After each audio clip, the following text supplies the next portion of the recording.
এই মুহূর্তে আমরা পুরীর গৌর বিহার আশ্রমে চলে এসেছি, যাকে আমরা সহজ কথায় চিনি গুপ্ত বৃন্দাবন নামে।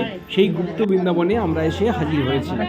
আরও একটা জিনিস আপনাদের জানিয়ে রাখি, শুধু জগন্নাথ মন্দিরের জন্য এই পুরী বিখ্যাত নয়, এখানে লুকিয়ে আছে আরও এক রহস্যময় তীর্থস্থান, যার নাম গুপ্ত বৃন্দাবন। ভক্তদের বিশ্বাস এটি সেই স্থান যেখানে ভগবান শ্রীকৃষ্ণ তার লীলার পুনরাবৃত্তি ঘটিয়েছিলেন। গুপ্ত বৃন্দাবন মূলত পুরীর এক নির্জন স্থান, যেখানে শ্রী চৈতন্য মহাপ্রভু গভীর ধ্যান ও ভক্তি সাধনা করতেন। কথিত আছে এই স্থানে কদম্ব গাছের ছাওয়ায় শ্রীকৃষ্ণ ও তার গোপীরা লীলা করতেন। যেসব ভক্ত বৃন্দাবনে যেতে পারেন না, তারা এখানে সেই আধ্যাত্মিক অনুভূতি লাভ করতে ছুটে আসেন। পুরীর এই গুপ্ত বৃন্দাবনে গেলে দেখা যাবে সবুজ প্রকৃতি, নির্জনতা ও গভীর ভক্তির পরিবেশ।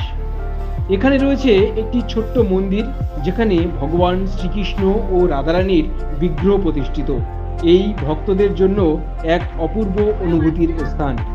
এখানে তারা ঈশ্বরের সান্নিধ্য অনুভূতি করেন।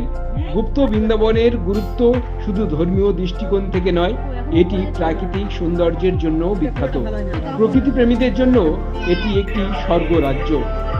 সকাল কিংবা সন্ধ্যায় এই স্থানে বসে ভগবানের নাম সংকীর্তন করলে এক অনন্য অনুভূতি লাভ করা যায়।